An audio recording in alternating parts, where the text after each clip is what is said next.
पण ओव्हरऑल ही आयडिया मला खूप आवडली हो हो की हो बरोबर 21 तारखेला संपवायची लेक्चर हा, सिरीज आणि प्रत्येक अंगावर बोलायचं. हा, हे अतिशय छान आहे, मला आयडियाच आवडली ही. हम्म. काय लिहिलंय मीटिंग, मला इथून दिसत नाही नीट काय लिहिलंय ते. On custom live streaming service. हा live on custom live streaming service. सुरू करा सर. हा, नमस्कार मित्रांनो. खरं म्हणजे ही अष्टांग योग व्याख्यानमाला याच्यामध्ये खूप रंगत आलेली आहे.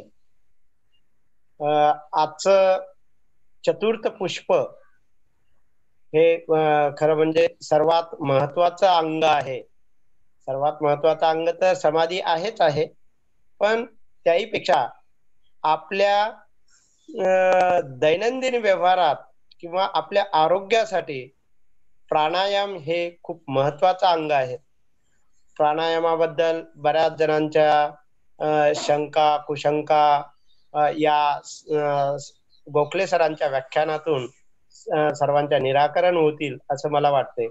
प्राणायाम तसं प्राणाचा आयाम किंवा हे प्राणशक्ती आपली जी आहे त्याच्यावर खूप काही बोलण्यासारखं आहे. प्राणायामामध्ये अंतरकुंभक बहिर्कुंभक कोणते प्राणायामाचे वेगवेगळे प्रकार या सर्व विषयावर आज गोखले सर आपल्याला मार्गदर्शन करतील. पुन्हा एकदा जसं मी म्हटलं की आपण दररोज झोपेतून उठल्यानंतर ईश्वराचं जसे आभार मानतो तसं या ठिकाणी सर्व योग साधकांना जी संधी दिली त्याबद्दल MUHS महाराष्ट्र आरोग्य विज्ञान विद्यापीठाचे सर्व मान्यवर आणि रा पोद्दार महाविद्यालयाचे सर्व मान्यवर यांचे मी आभार मानतो. आणि या सर्व व्याख्यानाचा मुख्य कणा जो आहे आपले सर्व योग साधक सकाळी 8 वाजता येऊन आपले ऑनलाईन येतात, सर्वजण ऐकतात. त्या सर्वांचं पण मी मनपूर्वक आभार मानतो आणि गोखले सरांना मी विनंती करतो, कारण तर आजचा हा विषय मोठा विषय आहे त्यामुळे मी याच्यावर फार प्रास्ताविक करणार नाही. मी सरांना विनंती करतो की त्यांनी आपलं व्याख्यान सुरुवात करा. हरिओम. आपल्या नेहमीच्या प्रथेनुसार आपल्या लेक्चरची सुरुवात आपण प्रार्थनेने करणार आहोत. त्यासाठी तुम्ही जिथे आहात तिथे शांत आणि स्वस्थ बसून राहा. पाठकाणा समस्थितीत ठेवा. डोळे अलगद मिटलेले, दोन्ही हात आपल्या गुडघ्यांवर.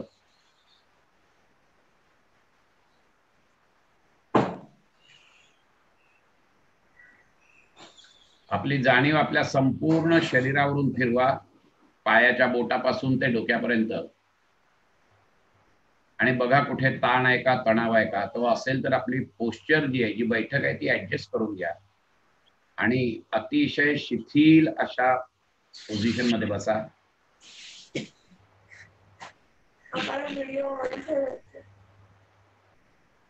सावकाश आपली जाणीव आपल्या नैसर्गिक श्वासावर घेऊन जा. मी श्वास घेत आहे, मी श्वास सोडत आहे. फक्त श्वासाची जाणीव.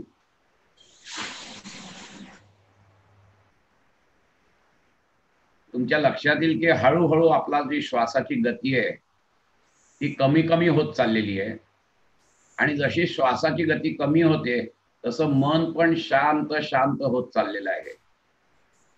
त्या शांत मनाची जाणीव.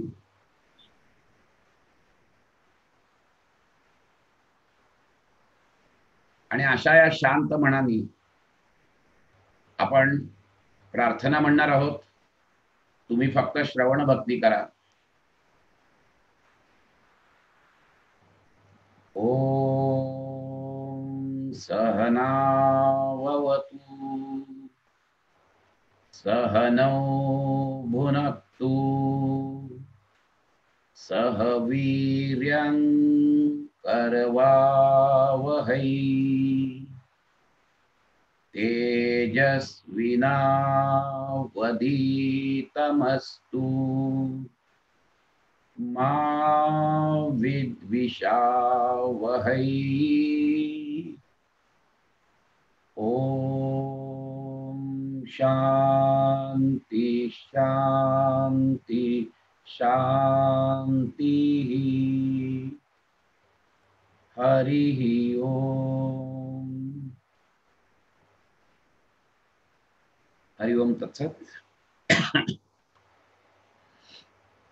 गेले 3 दिवस आपण अष्टांग योगातली 3 अंग बघितली आणि आज आपण बघणार आहोत ते चौथं अंग की जे खरोखरच महत्वाचं आहे आपल्या दृष्टीने। हे जे आहे हे चौथं अंग प्राणायाम जे आहे त्या प्राणायामाचा जर का आपण विचार केला तर आपल्या एक गोष्ट लक्षात येईल। मी पहिल्या माझ्या लेक्चरमध्ये सांगितलं होतं की ही पहिली 4 जी अंग आहेत या 4ही अंगांचा जो उपयोग आहे तो म्हणजे आपलं मन शांत करण्यासाठी म्हणून आहे। आणि so the pranayama, the main M of first 4 limbs you may say is to calm down the mind, and once the mind is calmed down then it is to be cultured through the last 3 limbs of dharana, dhyan and samadhi.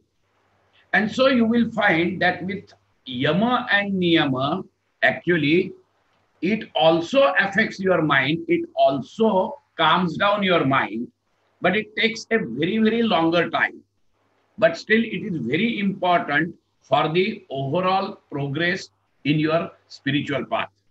So that is very important, but to calm down the mind, this is really very slow process, but it is very important for the overall growth and the stability of your spiritual building. That is very important. Then we come to the asanas, and we have seen yesterday that even the asanas which works on your muscular system, it has got direct relation with the mind. And as you change your muscle tone, your mind also becomes very calm and quiet. So that is also this third limb of asana is also to calm down the mind. And the fourth limb, so that even the asana is also taking much longer time to calm down the mind. But this fourth limb, which is the pranayam, is the very important limb to calm down the mind spontaneously. So this is actually important limb. हा जो काही प्रकार आहे की प्राणायामानी जसं आसनानी यमनियमानी होतं, पण प्राणायामानी जे शांत मन होतं ते इतकं फास्ट होतं की आपल्याला रोजचा सुद्धा अनुभव आहे की आपण दीर्घ श्वसन जरी नुसतं केलं ना तरी देखील आपण शांत होतो। कळलं की नाही? आणि मग आता प्रश्न असा पडतो की याचा अर्थ मग प्राणायामाचा मनाशी काय संबंध आहे? मन शांत करण्यासाठी प्राणायामाचा उपयोग का करतात? आणि मग प्राणायामाचा आणि श्वसनाचा काय संबंध आहे? आणि मग श्वसनाचा आणि मनाचा काय संबंध आहे? कारण शेवट प्राणायाम करताना आम्ही श्वसन मार्गाचाच वापर करत असतो, श्वसन संस्थेचा वापर करत असतो। मग नक्की प्राणाचा आणि श्वसनाचा काय संबंध आहे? आणि मग प्राणाचा आणि श्वसनाचा संबंध आहे तर मग श्वसनाचा आणि मनाचा काय संबंध आहे? या सगळ्या गोष्टींचं आपल्याला उत्तर मिळाली तर आपण प्राणायामात पुढे चांगली प्रगती करू शकतो। आणि त्याच्यासाठी सर्वात पहिला प्रश्न काय असेल तर नक्की ही प्राण संकल्पना काय आहे? काही लोकांना प्राण म्हणजे श्वसन, श्वासोश्वास म्हणजे प्राण हा वाटतो, म्हणजे आपण ऑक्सिजन जो घेतो ती प्राणशक्ती घेतो, तो प्राणवायू घेतो, कारण त्याला प्राणवायू म्हणतात। म्हणून काही लोक जी योग मार्गात नाहीये त्यांना असं वाटतं की प्राणवायू घेतो तेच प्राण घेतो आपण, परंतु प्राणाचा जी संकल्पना आहे ही पूर्णपणे वेगळी आहे प्राणाची संकल्पना। आणि प्राणायामामध्ये आपण प्राणाचा आयाम, प्राणाला कंट्रोल करत असतो। म्हणजे मग जर का प्राणाला कंट्रोल करायचं आहे तर मग श्वसनाचा काय संबंध आहे? आणि म्हणून आपल्याला पहिली गोष्ट काय करायची आहे तर पहिली प्राण संकल्पना काय आहे ही समजून घेणं ही खूप महत्वाची गोष्ट आहे। आणि ही प्राण संकल्पना समजण्यासाठी थोडंसं आपल्याला तत्वज्ञानात जायला लागेल, आणि ते अशासाठी की आपल्या ह्या विश्वाची जी निर्मिती झाली या विश्वाच्या निर्मितीसाठी वेगवेगळ्या लोकांनी वेगवेगळे सिद्धांत मांडलेले आहेत। मग हे सिद्धांत कुठले आहेत तर प्राणरयी सिद्धांत आहे, पुरुष प्रकृती सिद्धांत आहे, ब्रह्ममाया सिद्धांत आहे, शिवशक्ती सिद्धांत आहे, यिंग यांग सिद्धांत आहे। So there are many concepts about the evolution of this universe, but the main common thing what you can understand is that every darshan, every school of thought agrees that before the evolution of this universe, there is one principle which is omniscient, omnipresent, okay, and that is attributeless and formless. म्हणजे थोडक्यात ह्या विश्व निर्मितीच्या आधी असं एक तत्व होतं की जे सर्व साक्षी होतं, सर्वज्ञ होतं, सर्व शक्तिमान होतं, ते निर्गुण निराकार होतं, ते अनिर्वचनीय होतं, इट इज इनएफिबल, ते शब्दातीत होतं, ते शब्दांमध्ये पकडू शकणारं नव्हतं, असं एक प्रिन्सिपल होतं. हे सगळ्या दर्शनकारांनी आणि सगळ्या तत्वज्ञानातल्या लोकांनी मान्य केलेलं आहे. त्या तत्वालाच काही लोक ब्रह्मतत्व म्हणतात, काही लोक पुरुष तत्व म्हणतात, काही लोक शिवतत्व म्हणतात, वेगवेगळी नावं आहेत त्याला, कळलं की नाही. परंतु हे नक्की आहे की या विश्व निर्मितीच्या आधी एक असं तत्व होतं की जे सर्वज्ञ, सर्वसाक्षी असं होतं आणि ते निर्गुण निराकार होतं, त्याला कुठलेही गुण नव्हते. म्हणजे अगदी खरं जर सांगायचं, आपण फिलॉसॉफीमध्ये खूप शिरणार नाही होत, कारण तो माझा खूप आवडीचा सब्जेक्ट असला तरी देखील मी शिरणार नाहीये. मी अतिशय संयम बाळगणार आहे याच्यात, कारण मी एकदा का फिलॉसॉफीत शिरलो तर खूपच मग दाब जाईल.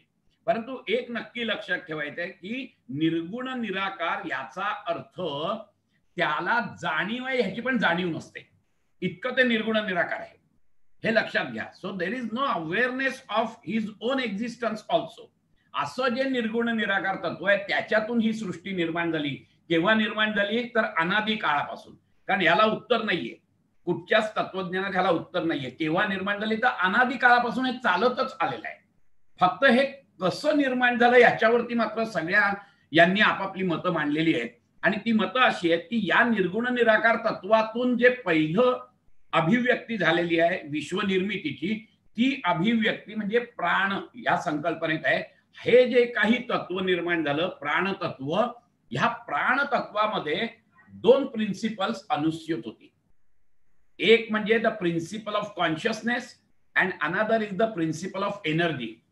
त्यामुळे शक्ती आणि जाणीव अशी दोन्हीही तत्व ह्या एका प्राणतत्वामध्ये होती. आणि ह्याच प्राणतत्वातून ही जी शक्ती आहे, ही शक्ती हळूहळू विकसित होत गेली, इव्हॉल्व्ह होत गेली आणि आपण संपूर्ण बघतो तर हे विश्व निर्माण झालेलं आहे. परंतु विश्व निर्माण करण्यासाठी त्या शक्तीला जाणीवेची गरज असतेच, कारण जाणीव जर नसेल तर काहीच होणार नाहीये. जाणीवेशिवाय काहीच होणार नाही. शक्तीला जाणीव नाहीये, त्याच्याबरोबर ज्या प्राणतत्वामध्ये जी जाणीव आहे त्या जाणीवेला घेऊन या शक्तीने ही संपूर्ण सृष्टी निर्माण केली. अशा पद्धतीचं एक तत्वज्ञान आहे. त्याच्या खोलात मी जात नाहीये. त्याच्यात सुद्धा परत वेगवेगळे फरक आहेत. वेदांताचं वेगळं म्हणणं आहे, सांख्यांचं वेगळं म्हणणं आहे, नाथ संप्रदायाचं वेगळं म्हणणं आहे. त्याच्या आपण खोलात जाऊ नये. परंतु एक नक्की लक्षात घ्यायचं की ही जी पहिलं अभिव्यक्ती आहे, the first manifestation is the प्राण which has got both the principle of consciousness and the principle of energy, and this energy get evolved with the help of consciousness, and this whole universe get evolved. Only thing that the degree of consciousness is different. आणि ह्या शक्तीतून हे संपूर्ण विश्व निर्माण झालं की जे काही त्यातलं चर आहे, काही अचर आहे, काही सजीव आहे, काही निर्जीव आहे, काही चेतन आहे, काही अचेतन आहे. ही संपूर्ण सृष्टी या दोघांच्या कॉम्बिनेशननी निर्माण झालेली आहे. आणि हे जे भौतिक जगत आहे, हे जे फिजिकल वर्ल्ड ज्याला आपण म्हणतो, हे जे फिजिकल वर्ल्ड आहे, उदाहरणार्थ बिल्डिंग आहेत, दऱ्या आहेत, डोंगर आहेत, हे सगळं जे निर्माण झालं हे सगळं त्या शक्तीच्या, त्या शक्तीमध्ये 3 गुण असतात ज्याला आपण सत्व रज तम म्हणतो. त्यातल्या तमोगुणातून ही संपूर्ण जी शक्ती नाही, संपूर्ण जे भौतिक जगत आहे, फिजिकल वर्ल्ड ज्याला आपण म्हणतो, ते निर्माण झालं. ते निर्माण कसं झालं तर पहिले पंचतन्मात्रा झाल्या, पंचतन्मात्रातून पंचमहाभूत झाली आणि पंचमहाभूतांच्या वेगवेगळ्या मिश्रणातून वेगवेगळे भौतिक गोष्टी निर्माण झालेल्या आहेत. मग दगड असेल, डाले असतील, हे असेल, सगळं जे काही आहे ते. इथे त्यांची जी निर्मितीची प्रक्रिया आहे ती थांबली. आणि जशी ती थांबली, सर्वात the grossest manifestation is the physical world where the consciousness tends to zero. We cannot say that there is no consciousness, but it tends to zero. आणि म्हणून दगडामध्ये जाणीव नाहीये, त्याला आपण अचेतन म्हणतो, परंतु त्यात एनर्जी आहे. पण ती एनर्जी बॉटल्ड अप एनर्जी आहे. आजच्या फिजिकल सायन्स, आजच्या मॉडर्न सायन्स सुद्धा ते मान्य करतं की everything in this universe the solid thing is a bottled up energy. म्हणजे दगडामध्ये सुद्धा एनर्जी आहे, but it is bottled up energy. आणि म्हणून तर ते फोडल्यानंतर त्यातून आवाज येतो, शक्ती निर्माण होत असते. अणूमध्ये सुद्धा शक्ती आहे, अणु बॉम्ब तयार होऊ शकतो. परंतु इथे जी जाणीवेचा स्तर आहे, तो जाणीवेचा स्तर खूप कमी आहे. त्याच्यानंतरचं जे इव्होल्युशन आहे त्या म्हणजे वनस्पती. या वनस्पतींमध्ये जाणीवेचा स्तर थोडासा वाढलेला दिसतो आपल्याला. त्याच्यानंतर प्राण्यांमध्ये अजून जास्त जाणीवेचा स्तर वाढलेला आहे आपल्याला दिसतो. आणि त्याच्यानंतर मानव निर्मिती. तर ह्या ज्या मनुष्यामध्ये हा जो देह आहे, या देहामध्ये तर जाणीव खूपच आहे. किंबहुना ही जाणीव, किंबहुना हे जे ब्रह्मतत्व जे मी म्हटलं, सर्वात पहिलं प्रिन्सिपल विश्वनिर्मितीच्या आधीची, ते दुसरं तिसरं काही नसून शुद्ध जाणीव आहे. त्या शुद्ध जाणीवेतून मग अवेअरनेस निघालाय आणि शक्ती निघाली आहे. त्यामुळे आमच्या देहामध्ये सुद्धा ही जी प्राणतत्व आहे, हे प्राणतत्व शक्तीच्या रूपाने आणि जाणीवेच्या रूपाने दोन्ही आहे. आमची जी फिजिकल बॉडी आहे, जे काही आम्ही हात पाय डोळे वगैरे हे बघतोय, हे सगळं त्या पंचमहाभूतापासून निर्माण झालंय की ज्याच्यामध्ये शून्य जाणीव आहे. परंतु आमचं अस्तित्व हे फक्त या फिजिकल बॉडी पुरतं मर्यादित नाहीये. आमचे पंचकोश संकल्पना जी आहे त्याच्याप्रमाणे this is not the only sheet of existence और level of existence. There are other 4 existence also. आणि त्या ह्याच्यामध्ये आपण बघतो की या पंचकोश संकल्पनेमध्ये की माझं अस्तित्व जशी फिजिकल बॉडी आहे, which is made up of all the 5 महाभूतास, द ग्रेट भूतास, विच हॅज नो कॉन्शियसनेस. त्या याच्यामध्ये माझं हात पाय शरीर, आतमधल्या सगळ्या systems, circulatory system, digestive system, nervous system, सगळ्या रेस्पिरेटरी सिस्टीम, या सगळ्या सिस्टीम्स, हे सगळं it is made up of पंचमहाभूत, which has got no consciousness and no energy also. It is a bottled up energy. ती एनर्जी उत्तेजित करण्यासाठी, या सिस्टीम चालण्यासाठी, हे मी आता हातवारे करतोय, मी बोलतोय, मी डोळ्यांनी बघतोय, हे सगळं कणामुळे शक्य आहे. By themselves these things do not have any energy and consciousness, but I am conscious and I can move my hands, I can move my legs and everything. So there is another level of my existence which is called as pranamaya kosha, which provides the energy to my physical body. ही जी काही प्राणमय कोशामध्ये जी काही शक्ती चालते, ह्यालाच आम्ही पंचप्राण म्हणतो.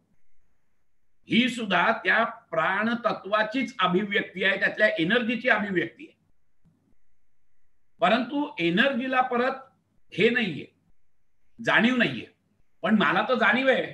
मला माझ्या विश्वाची जाणीव आहे, माझ्या शरीराची जाणीव आहे, माझ्या मनाची जाणीव आहे, माझ्या बुद्धीची जाणीव आहे. मग हे जे जाणीवेचं तत्व आहे, हे जाणीवेचं तत्व माझ्यामध्ये मनाच्या रूपाने आहे. म्हणजे थोडक्यात ते जे प्राण तत्व आहे, वरिष्ठ प्राण ज्याला आपण म्हणू शकतो, की ज्यामध्ये शक्ती आणि जाणीव दोन्ही आहे, तेच प्राण तत्व माझ्या शरीरात पण फिरताय. एका अंगाने ते शक्तीच्या रूपाने पंचप्राणामध्ये फिरताय आणि जाणीवेच्या रूपाने ते मनाने फिरताय. त्यामुळे मन हे जाणीवेचं केंद्र आहे आणि पंचप्राण हे शक्तीचं केंद्र आहे. आणि माझी फिजिकल बॉडी ही जी आहे, ही पंचमहाभूतात्मक आहे. या पंचमहाभूतातल्या फिजिकल बॉडीला, शरीराला हे देण्यासाठी, हालचाल करण्यासाठी, चलनवलन करण्यासाठी जी एनर्जी लागते, ती माझ्यामध्ये खेळत असलेल्या पंचप्राणातून मिळत असते. हा प्राणाचा एक लक्षात घ्यायचा असतो. आणि म्हणून प्राण मध्ये आहे, एका बाजूला शरीर आहे आणि एका बाजूला मन आहे. सगळ्या अभिव्यक्ती आहेत त्या वरिष्ठ प्राणाच्या आहेत, हे लक्षात घ्या. त्या प्राण तत्वाच्या आहेत. आणि ते प्राणतत्व ही पहिली अभिव्यक्ती आहे त्या निर्गुण निराकार परमात्म्याची, त्या निर्गुण निराकार ब्रह्माची, त्या निर्गुण निराकार शिवतत्वाची. हे लक्षात घ्यायचं. आणि म्हणून माझ्या याच्यामध्ये जे प्राणतत्व आहे ते एका अंगाने शरीराला जोडलेलं आहे आणि दुसऱ्या अंगाने जाणीवेला जोडलेलं आहे मनाच्या रूपाने. आणि ही जी पंचप्राण आहे, ही जी एनर्जी आहे, ही एनर्जी त्याचं जे सूक्ष्म रूप आहे ते म्हणजे मन आहे, आणि स्थूल रूप आहे सर्वात, ते म्हणजे माझं शारीरिक बॉडी आहे, माझी शरीर आहे. या शरीराला जी काही ऊर्जा मिळते, या शरीराला कार्यरत राहण्यासाठी जी काही एनर्जी लागते, शक्ती लागते, ती या पंचप्राणातून मला मिळत असते. आणि या शरीराची, या मनाची जी मला जाणीव होते, ती याचं जे सूक्ष्म रूप मन आहे त्याच्यामुळे होत असते. आणि म्हणून मनबुद्धी हे जाणीवेचे स्तर आहेत आणि पंचप्राण हे शक्तीचे स्तर आहेत आणि फिजिकल बॉडी ही पंचमहाभूतात्मक आहे. इथपर्यंत जर लक्षात आलं तर तुम्हाला कळेल की आता प्राणशक्ती ही मध्ये आहे. आता आपल्याला कंट्रोल करायचा आहे, काय उद्देश काय आपला? See the main objective of all the spiritual practices is to calm down the mind first and then culture the mind. Okay, म्हणजे या मनानीच मनाला वळण घालायचं आहे आणि त्या मनाच्या अंतिम सूक्ष्म अवस्था की ज्याला शुद्ध जाणीव म्हणतात, त्या शुद्ध जाणीवेपर्यंत पोहोचायचं आहे. तेव्हा कुठे आपण म्हणतो की आम्ही योग साधला. आता याचाच अर्थ असा आहे की माझ्या आतमध्ये जी जाणीव आहे मनाने अभिव्यक्त झालेली, त्या जाणीवेनेच जाणीवेला जाणायचं आहे.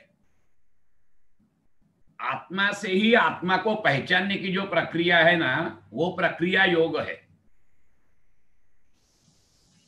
So you have to understand that with the help of consciousness, we are going towards the pure consciousness. Okay, and that's why actually this mind is very important. So whatever we are doing, we are actually operating at mental level. आणि ह्या मनाला शांत करणं हा उद्देश आहे. पण या मनाला शांत कसं करणार?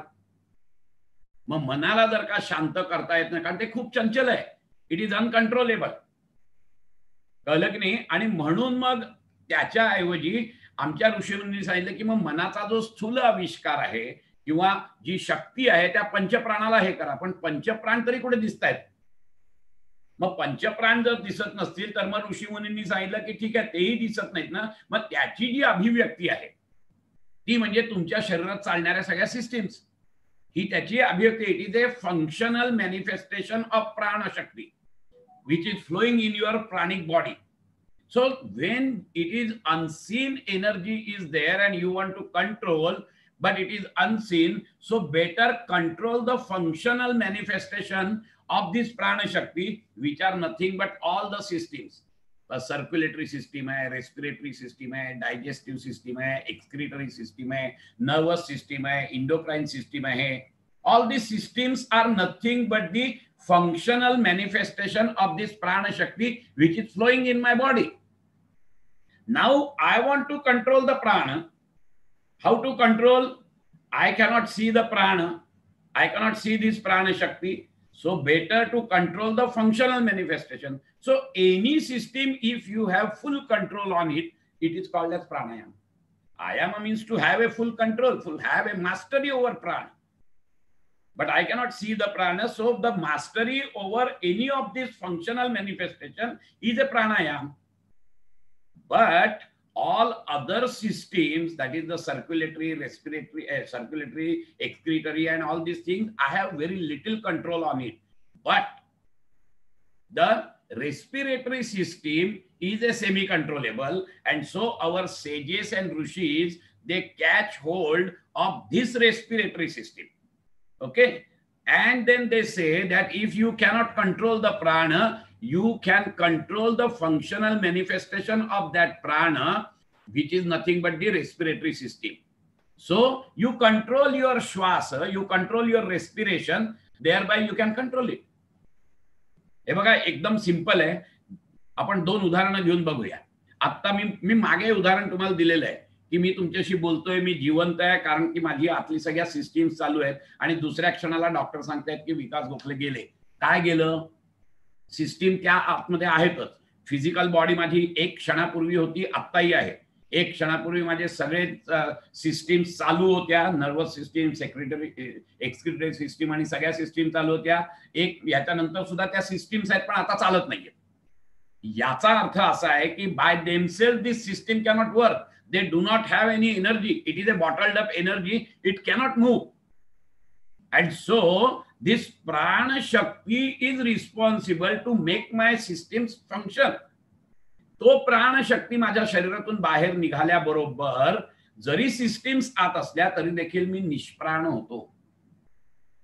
And then doctor declare that I am dead. अजून एक उदाहरण आपण घेऊया लागेल तर, आणि मग हा मुद्दा जो आहे हा मुद्दा नीट समजून घेऊया. माझ्या या रूम मध्ये सगळीकडे वायरिंग फिरलेलं आहे. कुठे फॅन आहे, ट्यूबलाइट आहेत, एसी आहे, व्हॅक्यूम क्लीनर आहे, everything is there, all the wiring is complete there. पण तरी देखील कोणीच काही मूव्ह होत नाही. का मूव्ह होत नाही? काही फंक्शनच होत नाही. जिथपर्यंत मी इलेक्ट्रिसिटीचं बटन ऑन करत नाही तिथपर्यंत या सिस्टीम चालत नाही. जेव्हा या वायर मधून ती अदृश्य इलेक्ट्रिक एनर्जी वाहत नाही तिथपर्यंत या सगळ्या सिस्टीम काम नाही करत. The moment I put on this button of electricity, immediately all these appliances start working. वेगवेगळे येते पण एनर्जी एकच आहे, इलेक्ट्रिकल एनर्जी. मग एकाने थंड होत आहे फ्रीजमुळे, तर एकाने गरम होत आहे, एकाने फॅन फिरतोय, तर एकाने प्रकाश मिळतोय. See the manifestation of this electrical energy is different, but the electricity is same. Exactly in a similar way, the energy which is flowing in my body in pranamaya kosha is same, but its functions are different. With one thing, it is taking a function of digestion. In another, it takes the function of excretion. Then the third one, it is responsible for the circulation. And in another case, it is responsible for my respiration. आता रेस्पिरेशनची जी respiratory system आहे ही पण माझ्यामध्ये आहेच, पण ती function होत नाहीये जिथपर्यंत त्याच्या मागे प्राणशक्ती नाही. तिथपर्यंत प्राणशक्ती आहे, लगेच माझी रेस्पिरेटरी सिस्टीम सुरू झाली. आता मी तुमच्याशी बोलतोय, दुसऱ्या सेकंदाला मी डेड झालो आणि तुम्ही समजा पंप आणलात, ऑक्सिजन आणि माझ्या दोन्ही नाकपुड्यातून समजा प्राणवायू पंप केला, तरी देखील मी जिवंत होत नाही. त्याचं कारण असं आहे की प्राणवायूनी ही सिस्टीम चालत नाही, तर त्या प्राणशक्तीने चालते, हे लक्षात घ्या. नाहीतर केव्हाही माणूस मेल्यानंतर लगेच लोकांनी पंप आणले असते हो ऑक्सिजनचे, आणि दोन नागपुड्यातून पंप हे ऑक्सिजन पंप केला असता आणि त्या माणसाला परत जिवंत केला असता. तसा होत नाही माणूस जिवंत, because this oxygen is not keeping my body intact, but that प्राणशक्ती is responsible to make my system work. आता ह्या प्राणशक्तीला तुम्ही जर का हे करायचं असेल, कंट्रोल करायचं असेल, तर एक तर त्याचं जे सूक्ष्म रूप आहे मन, त्याला तरी कंट्रोल करा, नाही तर त्याचं स्थूल रूप आहे ते म्हणजे रेस्पिरेशन, त्याला कंट्रोल करा. मनाला कंट्रोल करणं मुश्किल आहे, कारण ते अतिशय चंचल आहे मन. त्यामुळे त्याच्या फंदात न पडता सुरुवात मनाला शांत करण्यासाठी कुठून करा, तर आमच्या ऋषीमुनींनी सांगितलंय की मग मनाला शांत करायचं असेल तर तुम्ही ते जे काही श्वसन संस्था आहे त्या श्वसन संस्थेला कंट्रोल करा. आपोआप प्राणशक्ती कंट्रोल होईल. प्राणशक्ती कंट्रोल झाली की आपोआप माइंड कंट्रोल होईल, कारण everything is a manifestation of that ultimate reality. You get that point? And so when we say it is the pranayam, it is pranasya ayamaha pranayamaha. So you have to control the pran through its functional manifestation, which is nothing but the respiratory system. Okay, so the instrument of this pranayam is my respiratory system, is my shvasana, is my respiration. And so obviously when I have decided that this respiration is the instrument for pranayam, then definitely I have to clean this instrument. बरोबर आहे की नाही? आणि आता तुमच्या असं लक्षात येईल की प्राणशक्ती एका बाजूला मनाला जोडलेली आहे आणि दुसऱ्या बाजूला शरीराला जोडलेली आहे. त्यामुळेच शरीराचा म्हणजे श्वसन संस्थेचा आणि मनाचाही संबंध आहे. कसं असतं, A is equal to B and B is equal to C, therefore A is equal to C. त्याचप्रमाणे हे आहे की प्राण त्याचं सूक्ष्म अभिव्यक्ती मन आणि प्राण त्याची स्थूल अभिव्यक्ती शरीर, आणि म्हणून शरीर आणि मन याचाही संबंध आहे. आणि शरीर आणि मनाचा जो संबंध आहे तो आपल्याला माहितीच आहे ना. कसं असतं की मनाचा आणि श्वासाचा इतका घनिष्ठ संबंध आहे की एकाची स्थिती बदलली की दुसऱ्याचं स्वरूप बदलतं, एवढा तो संबंध आहे. आपला मूळ उद्देश काय आहे? मन शांत करणं. एक लक्षात घ्या तुम्ही, मन शांत करण्यासाठी आपण उपयोग कोणाचा करतोय? प्राणशक्तीचा करतोय.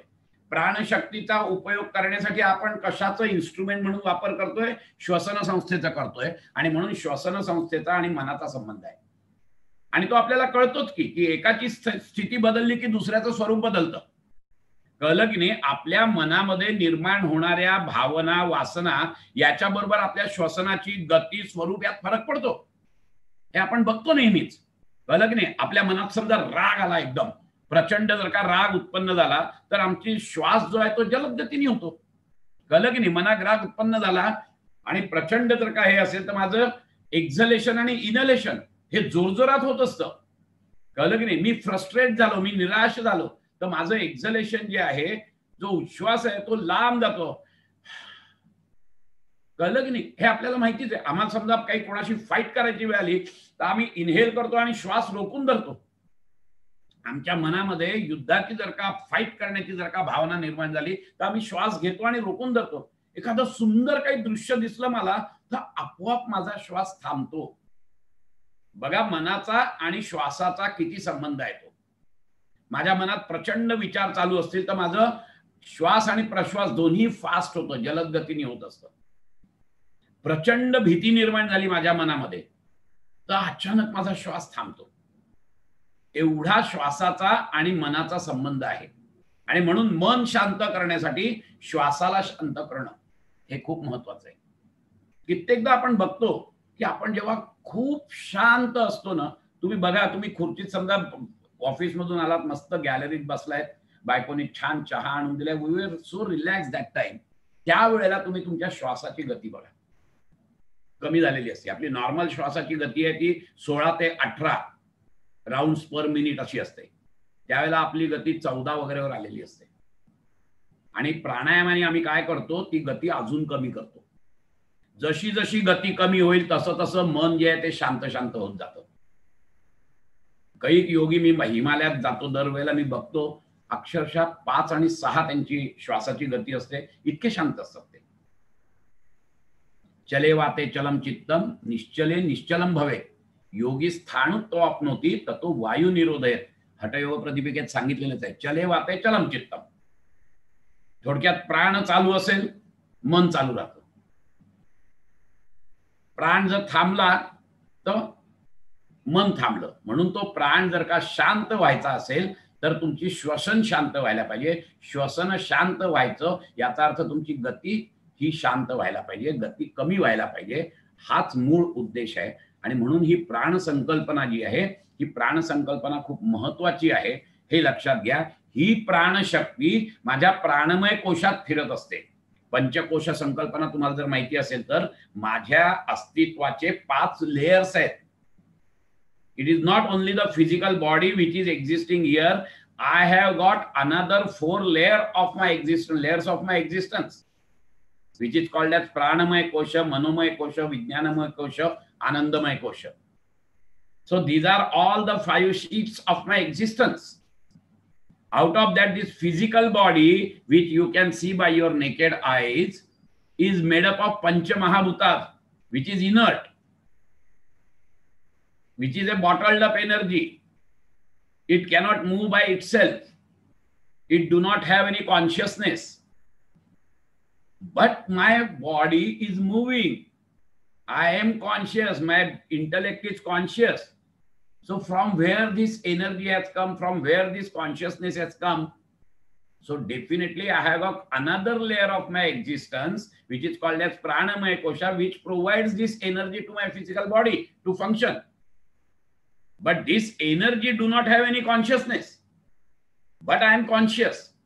So definitely I have got 3rd layer of my existence, which is called as manomaya kosha and vijnanamaya kosha. The mind and intellect both are functioning. The analysis is going on, emotions are manifested, analysis is manifested. So where it is manifesting? So there has to be some layer of my existence where it is getting manifested. So those layers are nothing but the manomaya kosha and vijnanamaya kosha. Because this prana, this energy do not have any consciousness, it has got only energy. but I am conscious about everything. So there has to be a degree of consciousness which is getting manifested in the form of my emotions, my thinking, my analysis. It is going on. कसं आहे, उद्या मला समजा राग आला तर राग कुठे आला? मला माझ्या पायाला राग आला, माझ्या हाताला राग आला, माझ्या मानेला राग आला नाही, पण राग आला ह्याची मला जाणीव आहे. That means this anger is getting manifested in some of the levels of my existence, and that level of existence is nothing but the manomaya kosha. I am analyzing all the time, even at the worldly communications. I am analyzing the thing. At spiritual level, I am analyzing the thing. So the analysis is going on continuously. Now emotion do not have any power of analysis, but I am analyzing. So where it is getting analyzed? So there has to be another layer of my existence which is getting manifested there. That layer of existence is called Vijnanamaya Kosha. Let us understand this point. And all these impressions are getting basically registered in one of my existence level, which is called as Anandamaya Kosha, where there is no awareness. So that awareness part is only limited to the mind and intellect. The Manomaya Kosha and Vijnanamaya Kosha, the Anandamaya Kosha, the awareness is not there. So in that Anandamaya Kosha, all my impressions of so many lives are stored in that Anandamaya Kosha, and because actually I am not aware of anything, whether it is misery or happiness, just like in the deep sleep. In deep sleep, I am not aware of anything. I am not aware of my happiness also. I am not aware of my miseries also. But still, my existence is there. And that's why that layer is called Anandamaya Kosha, because it has to be Ananda. That level is nothing but the Ananda only thing, that I am not aware of that blissfulness. That is the thing, because it is absolute ignorance which is there in that Anandamaya Kosha. But biologically we can say that it must be a very blissful state, because my ego is also vanished during that time. And the moment my ego goes, moment my stage of no mind state comes, the bliss manifests by itself. And so that सुषुप्ती अवस्था ज्याला आपण म्हणतो, त्या अवस्थेमध्ये मी फक्त logically सांगू शकतो की मी अतिशय आनंदी होतो, आणि फिजिकली मला प्रचंड गाढ रिलॅक्सेशन मिळालेलं असतं मनाला आणि शरीराला. आणि त्यामुळे जेव्हा त्या अवस्थेतून मी बाहेर येतो त्यावेळेला मी मॅक्झिमम फ्रेश असतो. हा मुद्दा इथे लक्षात घ्यायचा आहे. आनंदमय कोश याचा अर्थ मी त्या आनंद अवस्थेत आहे, परंतु जाणीव नाहीये, हे लक्षात घ्या. चैतन्य आहे. बघा, चैतन्य आणि जाणीव याच्यात फरक आहे. चैतन्य आहे, चैतन्य म्हणजेच ते pure consciousness, that is there, that चैतन्य इज देअर. नाही तर मी मेलो असतो ना. चैतन्य आहे, माझं रेस्पिरेशन चालू आहे बट विदाउट अवेअरनेस, माझं डायजेशन चालू आहे but without awareness. No awareness is there, but I am alive. Why? Because there is no ego, there is no emotions, there is no analysis going on at intellectual level. Everything is stopped, everything is retired. My physical body is retired, my mana, buddhi, ahankar, it is retired. And the moment I transcend all these things, there is no mind state, there is no ego, there is nothing, analysis is going on. That is exactly the samadhi avastha, but it is without awareness. And so I don't get पूर्णपणे शहाणा होत नाही मी त्याच्यातून बाहेर आल्यावर. आणि परत माझे जुने सगळे संस्कार येतात आणि मी परत चालू करतो. आज बघतोच याला, आज बघतोच त्याला, चालू होतं. आमचे सगळी नाटकं चालू होतात, कारण आम्ही शहाणे झालो नसतो. परंतु ती अवस्था जर का जाणीवेच्या स्तरावर आम्ही अनुभवली तर ती चौथी अवस्था आहे, तुर्यावस्था.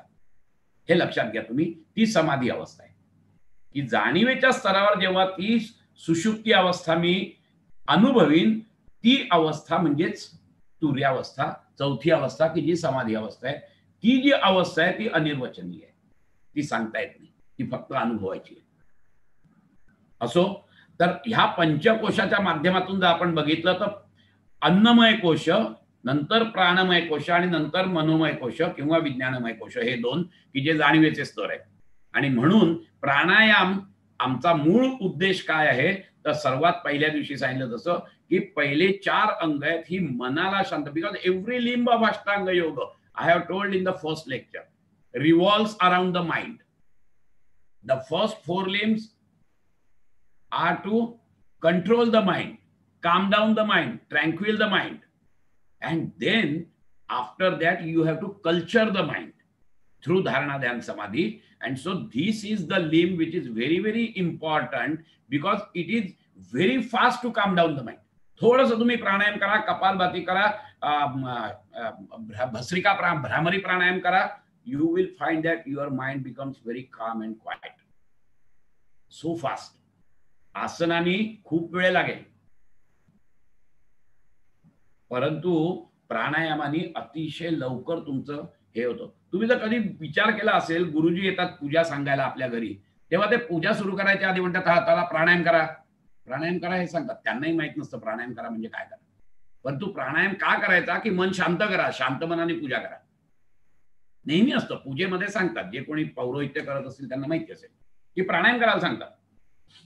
प्राणायाम म्हणजे किती, 1 सेकंद हा प्राणायाम करा आणि संपलं की पुढे जातात ते. परंतु खरा त्याच्या मागचा उद्देश हा आहे की प्राणायाम करायचा अर्थ प्राणायाम करून मन शांत करा, कारण प्राणायामाने अतिशय लवकर मन शांत होतं, इन्स्टंटेनियस मन शांत होतं.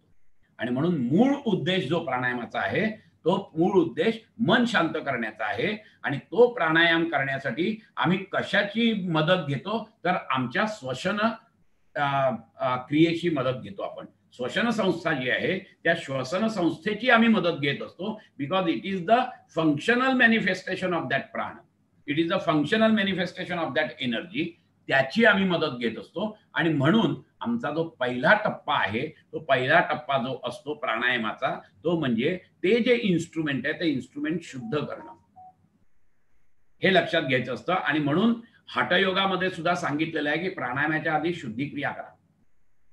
कारण कसं असतं, मी लॅबोरेटरीमध्ये, केमिकल लॅबोरेटरीमध्ये मी सगळे हे समजा घेत असेल, मी प्रयोग करत असेल, तर मी त्या टेस्ट ट्यूब मध्ये करतो प्रयोग. मग त्या टेस्ट ट्यूब मध्ये प्रयोग करायच्या आधी ती टेस्ट ट्यूब आधी मी स्वच्छ करतो, पाण्याने धुवून काढतो, सगळी पुसून घेतो, स्वच्छ करतो. ती जर का घाण असेल तर माझे प्रयोग सिद्ध होणार नाहीत ना. त्यामुळे ते जे इन्स्ट्रुमेंट मधून मी प्रयोग करतोय ते इन्स्ट्रुमेंट पहिले शुद्ध पाहिजे.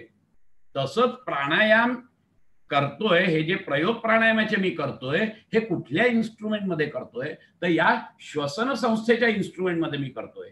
आणि मग श्वसन संस्थेच्या इन्स्ट्रुमेंट मध्ये करत असेल आणि त्याचे रिझल्ट जर का बरोबर खरे यायला पाहिजे असतील, तर माझं पहिलं कर्तव्य काय, तर हे जे इन्स्ट्रुमेंट आहे, ही जी श्वसन संस्था आहे ती शुद्ध करा. आणि म्हणून हठयोगाच्या याच्यातून प्राणायामाच्या आधी जर का तुमची श्वसन संस्था शुद्ध नसेल तर तुम्हाला षटक्रिया करायला सांगितलं. Cleansing processes are very very important as far as the हठयोगिक प्रॅक्टिसेस आर कन्सर्न. पतंजली मुनी काय म्हणतात वगैरे ती गोष्ट वेगळी आहे, ती नंतर करू आपण. पण हा सगळा जो काही आज मी तुम्हाला भाग सांगितला, हा भाग खूप महत्वाचा आहे, कारण की लोकांना प्राणायामाचा नक्की अर्थच कळत नाहीये, प्राणायामाचा नक्की उद्देश काय आहे तोच कळत नाहीये. प्राणायामाचा मूळ उद्देश आहे मन शांत करणं, आणि मग प्राणाचा आयाम करायचा, मग श्वसनाचा काय संबंध आहे हे कळत नसल्यामुळे त्यांना ऑक्सिजन म्हणजेच प्राणवायू, प्राणवायू म्हणजेच प्राणशक्ती असं वाटायला लागतं. तो कन्सेप्ट, ती जे मिसअंडरस्टँडिंग, तो गैरसमज दूर करण्यासाठी हे सगळं प्रिॲम्बल मी तुम्हाला सांगितलंय की प्राणायाम करताना ही जाणीव सतत लक्षात ठेवा की आम्ही श्वासाच्या माध्यमातून त्या प्राणशक्तीवर कंट्रोल करतोय.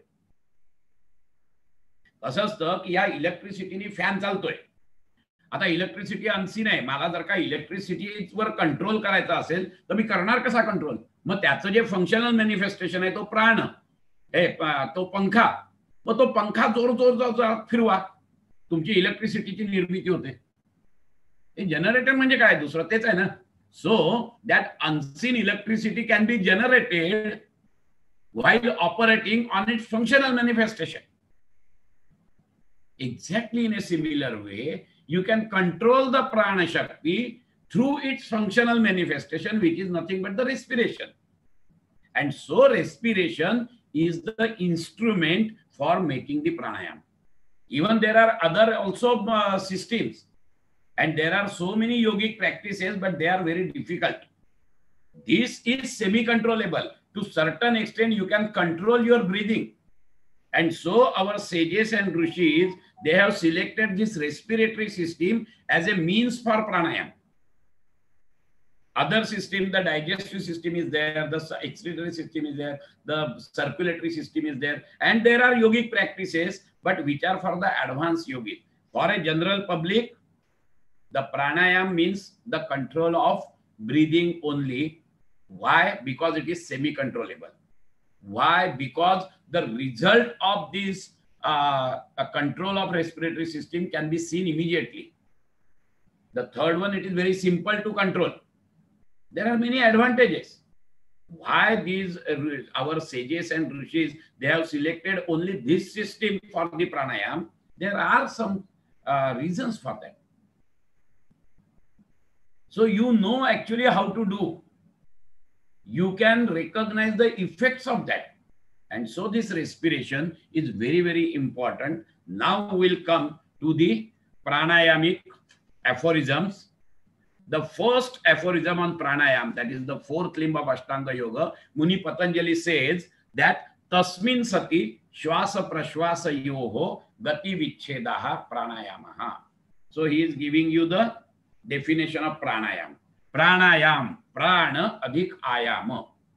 So prana, we know that is the energy which is flowing in my body, okay, which is nothing but the pancha prana, which is nothing but the manifestation of that prana principle, which is combination of janiva, awareness or the consciousness, and the energy.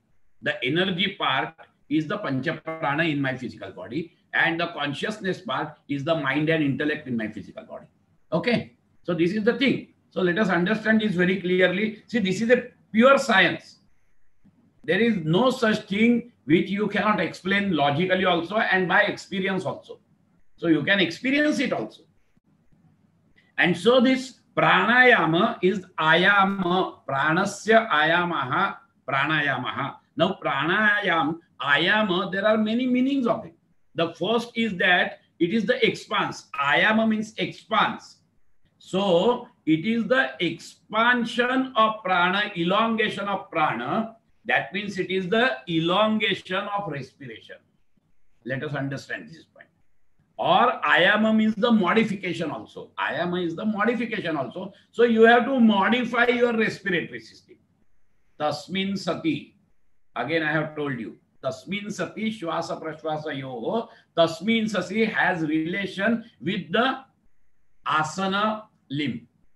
Because asana, after that he is saying tasmin sati, means this pranayam has to be done in a sitting posture, which is sthira and comfortable, which is stable and comfortable. Understand this. Yesterday we have seen the definition of asana, that it is sthira sukham asanam. So the posture, and it is asanam. So it is a sitting posture which is stable and comfortable.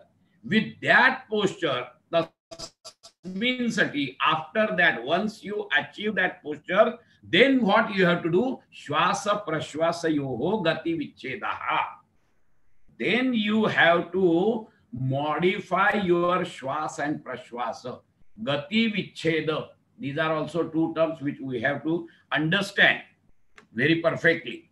See, every word is very important. So tasmin sati, it has got two meanings again. The one probably, one may be that after you attain the mastery and gain the result, that is tato dvandva navigata. Yesterday we have seen that. Okay. So when the dvandva navigata stage has come, then only you have to do that. Maybe one meaning, and another meaning is that tasmin sati means you have to do the pranayam in sitting posture. So these are the two things. But for normal practical purposes, it is, because I have already told you that it is not that there is no steps as such. So all this, there is no sequentiality. And so definitely Patanjali Muni is saying that it has to be only in sitting posture, and not necessarily that you are mastering on this sitting posture.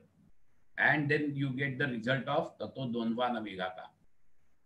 It is not like this. So there is no sequentiality. You just try every day, you try for this asana, and then you try for this, you practice this pranayam also. So this tasmin sati means you have to do this in a sitting posture. Shwasa prashwasa. Now shwasa and prashwasa, we know it is normally shwasa means inhalation, prashwasa is exhalation. Gati, shwasa prashwasa, gati vichhedaha.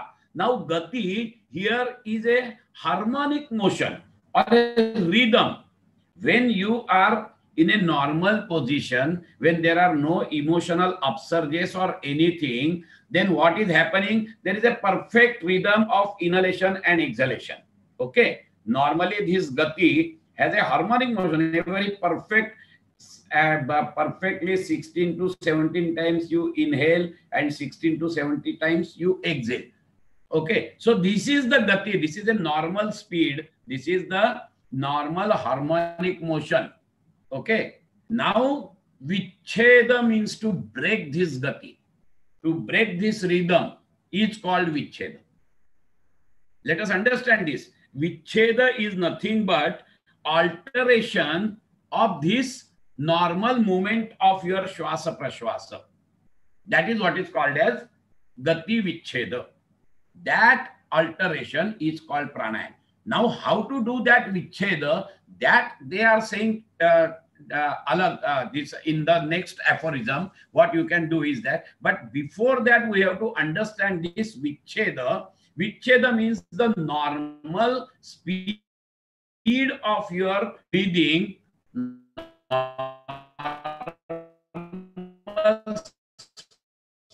speed of your shwasa and prashwasa, either, or you can speed up it.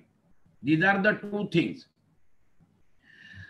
Can you hear me? Your internet connection is not proper. Can everybody hear me?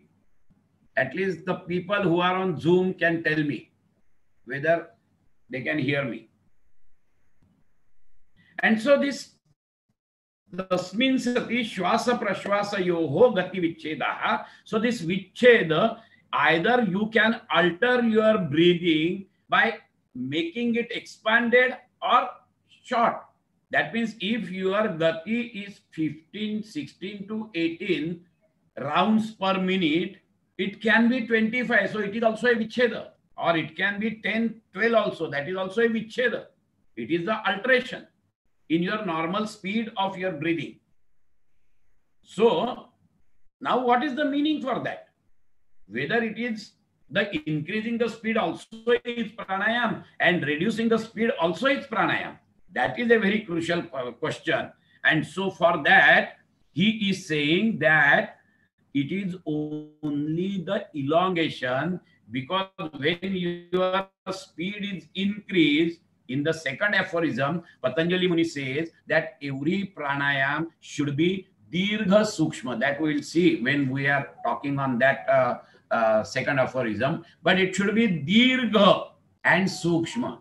It should be elongated and subtle.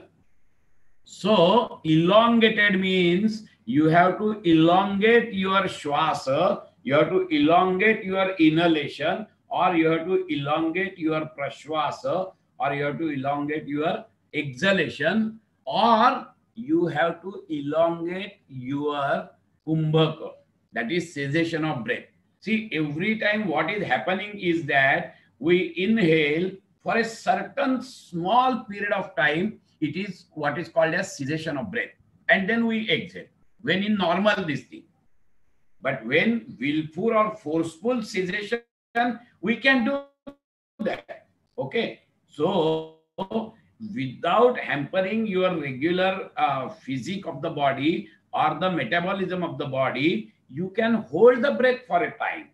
And if you want to exceed that limit, that is the Hatha Yogic, that we'll see tomorrow. Actually, what are the Hatha Yogic practices and how Kumbhaka is a mandatory aspect in that pranayam, and what Patanjali Muni has very beautifully combined these two schools of thought. There are two schools of thought. One is the Hatha Yogic school and one is the Vasishta school. That we'll see tomorrow, actually. So this Gati Vicheda is only the elongation. Why? Because in every pranayam he says that it has to be dirgha and sukshma. So it has to be elongated. That is number one, which we have to understand. And then it is subtle. To be very frank, this dirgha and sukshma, they go hand in hand. When it is dirgha, it is sukshma only. When you are inhaling very slowly, then you will find that it is very, very subtle. The inhalation is very subtle. But if you, it is not subtle. Okay. So it is very fast. But kal is very large in that case. When there is a dirgha, it is kala, that we'll see tomorrow. But this is actually shwasa prashwasa yoho gati vichhedaha. So there are 3 points which we have to understand. The first is that tasmin sati, that means it has to be, the pranayam has to be done in a sitting posture. Yesterday I have told you that sthira sukham asanam, the shavasana is the best asana. Okay, but Patanjali Muni is not expecting shavasana when he is talking about the sthira sukham asana, because he is expecting you to sit properly so that you can do the pranayam and the dharana, dhyana, samadhi, the meditational practices while sitting in. Because you cannot do the pranayam in shavasana, you cannot do the meditational practices also in shavasana, because there is every possibility that you may go in a sleep. So that is also not possible. And so, and asa, asana means asa. The root verb is asa. Asa means to sit. So here, sthira sukham asana means this is the sitting posture which is stable and comfortable. Let us understand this point very nicely. So tasmin sati means one thing is sure, that you have to perform pranayam, you have to practice pranayam while sitting posture. Then shwasa prashwasa yoho gati vichhedaha pranayama. So what is the definition of pranayam? Shwasa prashwasa yoho gati vichheda. So normal gati, normal speed of your inhalation and exhalation, normal speed of your breathing is to be broken, is the pranayam. That is the second thing. So pranayam means it is the alteration of shwasa and prashwasa gati. So it is the speed of your breathing you have to alter, which is called as pranayama. But pranayama, it is pranasya ayama. Ayama means the elongation. So you have to reduce your breathing rate. Then only it is ayama. If I do fast inhalation, exhalation, it is not ayama. You have to elongate. Okay. So this is actually in one sutra, he is talking about the complete pranayam. The first thing is that there is an alteration. So alteration can be done with increasing the speed and reducing the speed. But again, he is saying that pranayama, the word used by Patanjali Muni is pranayama, that is prana plus ayama. Ayama means the elongation. So elongation means you have to reduce your breathing rate. So you have to reduce the breathing rate. How can you reduce the breathing rate? It is just by elongating your inhalation and exhalation. And so in one sutra, one aphorism, he is telling us the essence of pranayam. So ayam, it is a modification, either modification of shwasa or prashwasa. So modification either of inhalation or exhalation. So you have to either modify inhalation, the exhalation remaining same, or you have to modify exhalation, the inhalation remaining same. So it is only the alteration of your normal gati, normal speed of your breathing. That is what is called as pranayama, and that nothing but it is not increasing but decreasing the regular speed of your breathing, because ayama is the elongation. So that we have to see. So this is the first aphorism which we have to take into account while dealing with another aphorisms of Patanjali Yoga Sutra. Tomorrow we will see that how Hatha yogic practices are different from the Patanjali Muni's pranayama.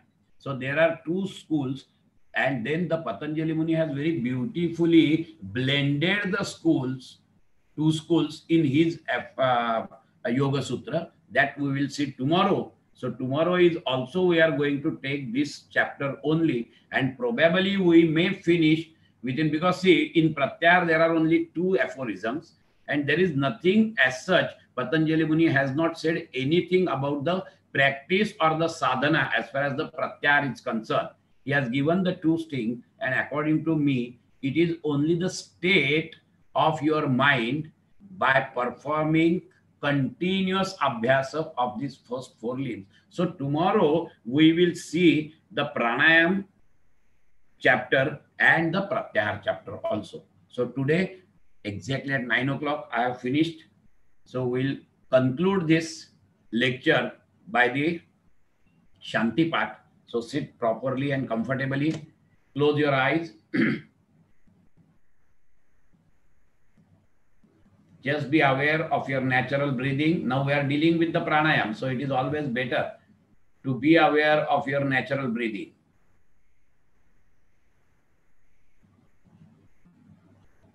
If possible, join your both the hands in Namaskar Mudra and just listen the Shanti Path. Om Purnamada Purnamidam Purna Purnamudachyate Purnasya Purnamadaya Purnameva Vashishyate. Om Shanti Shanti Shanti. Hari Om. Hari Om Tat Sat.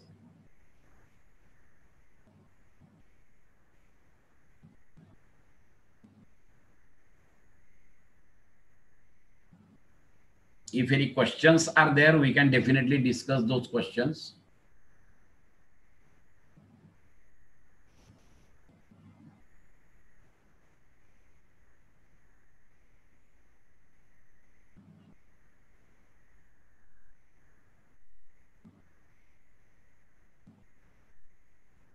नमस्कार sir.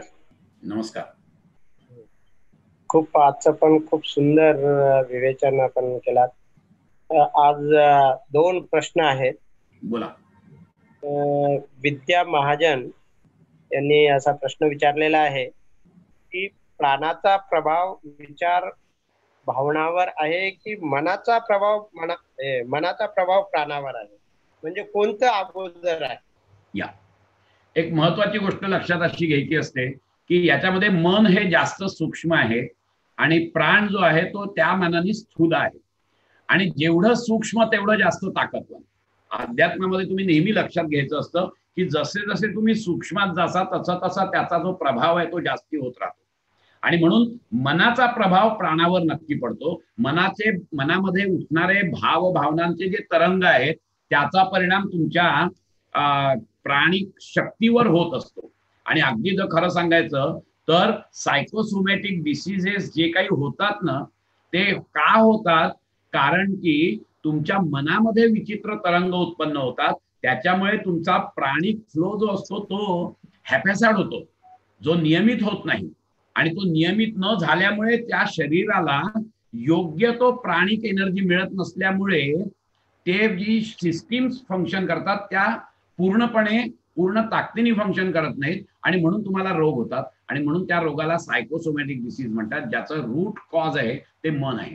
So मन हे जास्त सूक्ष्म असल्यामुळे जास्त ताकदवान आहे. दुसरा प्रश्न प्रोफेसर चंद्रकांत पाटील सर आहेत शरीर क्रिया विषयी, त्यांनी असा विचारलेला आहे की प्राणशक्ती व प्राणवायू याचा काय संबंध आहे? म्हणजे प्राणवायू कदाचित त्यांना म्हणायचं असेल की जे आपल्या शरीरामध्ये पंचप्राण सांगितलेले आहेत तीच म्हणजे का हे आहे का ऑक्सिजन वगैरे याचा काही हे आहे? तुम्ही तर स्पष्ट केलातच, ऑक्सिजन आपण किती पंप जरी केलं तरी हे होऊ शकत नाही, प्राणशक्ती नसेल तर याचा काय संबंध आहे असं त्यांचं म्हणणं. कसं आहे माहितीये का की हे पंचप्राण जे आहेत, हे पंचप्राण ही ऊर्जा आहे तुमचं फिजिकल बॉडी हे करण्यासाठी, जिवंत ठेवण्यासाठी. आणि फिजिकल बॉडी जिवंत कशामुळे राहते? तर तुम्ही जे अन्न खाता ते अन्न पचून त्या पचनातून तुमची एनर्जी निर्माण होते. ती एनर्जी जी होते, ग्लुकोज तयार होतं. ते ग्लुकोज जे असतं ते ग्लुकोज बर्न व्हायला लागतं, त्याच्यासाठी ऑक्सिजन लागतो. तर ते ऑक्सिजन आणि ग्लुकोज ह्याचं मिश्रण झाल्यानंतर त्या केमिकल रिॲक्शन मधून जी ऊर्जा बाहेर पडते, त्या ऊर्जेमुळे तुमची शक्ती, तुमचं शरीर जे आहे ते जिवंत राहत असतं. आता हे जी काही सगळी सिस्टीम्स आहेत, मग याच्यासाठी लागणारा ऑक्सिजन आम्हाला श्वसनातून मिळतो, याला लागणारं जे ग्लुकोज आहे ते आम्हाला आमच्या अन्नातून मिळतं, त्याच्यातून डायजेशन होतं, जे बाकीचं उरलेलं असतं ते एक्सक्रिटरी सिस्टीम मधून बाहेर जातं. न सर्क्युलेटरी जी सिस्टीम असते ती तेच ग्लुकोज आमच्या शरीराच्या सगळ्या भागात पोहोचवते, along with the oxygen which I take from the outside. Okay, ह्या सगळ्या फिजिकल भौतिक क्रिया ज्या घडतायत ना, याच्यामुळे माझं शरीर जिवंत आहे. पण या भौतिक क्रिया कशामुळे घडतायत? तर त्या प्राणशक्तीमुळे घडतायत. आणि ती प्राणशक्ती माझ्या शरीरातून निघून गेली की ह्या ज्या क्रिया आहेत, जसं ऑक्सिजन लागण्यासाठी मला जे काही हे लागतं, प्राणवायू लागतो, कळलं की नाही? तो प्राणवायू हा मला त्या रेस्पिरेटरी सिस्टीम मधून मिळतो, ती आता चालत नाहीये. मला ग्लुकोज पाहिजे असतं, ते ग्लुकोज माझ्या अन्नातून डायजेस्टिव्ह सिस्टीम मधून मला मिळत असतं, ते आता मिळत नाहीये. आणि त्यामुळे हा स्थूल प्रकार आहे. whereas प्राणशक्ती which is responsible to make my systems function, it is very subtle compared to the physical body. आणि म्हणून तो फरक आहे. ऑक्सिजन लागतो माझ्या या शरीराला, पण तो ऑक्सिजन मिळवायची प्रक्रिया जी आहे ती प्रक्रिया प्राणामुळे होत असते, हे लक्षात घ्यायचं. ओके, धन्यवाद सर. हे दोनच प्रश्न आज होते. आणि ज्यांना प्रश्न विचारायचे त्यांनी माझ्या व्हॉट्सअप नंबरवर जरी प्रश्न टाकला तर दुसऱ्या दिवशी आपण चर्चेला घेता येऊ शकतात. माझा नंबर आहे 8291385015. तर या माझ्या व्हॉट्सअप नंबरवर पुन्हा एकदा रिपीट करतो, 8291385015. पुन्हा एकदा रिपीट करतो, 8291385015. या नंबरवर तुम्ही व्हॉट्सअप मेसेज करा, कारण तर उद्याचंही महत्वाचं सेशन आहे. प्राणायाम कसा करायचा, प्राणायामाचे प्रकार काय आहेत या संदर्भातही गोखले सर मार्गदर्शन करणार आहेत. तर या विषयात मला तर म्हणायचं आहे की केवळ प्राणायाम नाही, अष्टांग योगावर तुमच्या मागच्याही याच्यावर जर काही प्रश्न असतील मनामध्ये ते पण आपण विचारू शकता. आपण गोखले सर त्या प्रश्नांचं समाधान करतील आणि तरच या अष्टांग योग व्याख्यानमालेचं जे उद्दिष्ट आहे ते साध्य होईल. तुमच्या शंकांचं निरसन जोपर्यंत होणार नाही तोपर्यंत ते या व्याख्यानमालेचं उद्दिष्ट साध्य होणार नाही. त्यामुळं मित्रांनो, तुम्ही नक्की तुमच्या मनात ज्या शंका आहेत त्या आपण विचारू शकता. आणि पुन्हा एकदा गोखले सरांनी धन्यवाद मानू नका असं सांगितलेलं आहे, पण तरीही राहवत नाही. कारण तर त्यांनी जे आपल्याला हे ज्ञान यज्ञ जो चालू आहे 4 दिवसापासून, त्या ज्ञान यज्ञामधून आपल्याला जे मार्गदर्शन केलं त्यांचं मनपूर्वक धन्यवाद सर. आणि धन्यवाद. पुढच्या 5व्या पुष्पाची आपण वाट पाहूया उद्या. धन्यवाद. हा प्राणायाम हा जो काही आहे ना, हा जरा थोडासा मोठा विषय असल्यामुळेच आपल्याला 2 दिवस ते लागले आहेत. पण एक नक्की आहे की या 21 तारखेपर्यंत आपण सगळे लिम्स जे आहेत, सगळी अंग जी आहेत ती नक्की कव्हर करणार. पण प्राणायाम हा अतिशय महत्वाचा अंग असल्यामुळे जरासं आपण ते थोडंसं लांबून घेतलं, आणि याच्याबद्दल खूप शंका आहेत लोकांच्या मनामध्ये, आणि म्हणून मी ते जरा जास्त डिटेलमध्ये घेतलं. धन्यवाद. धन्यवाद.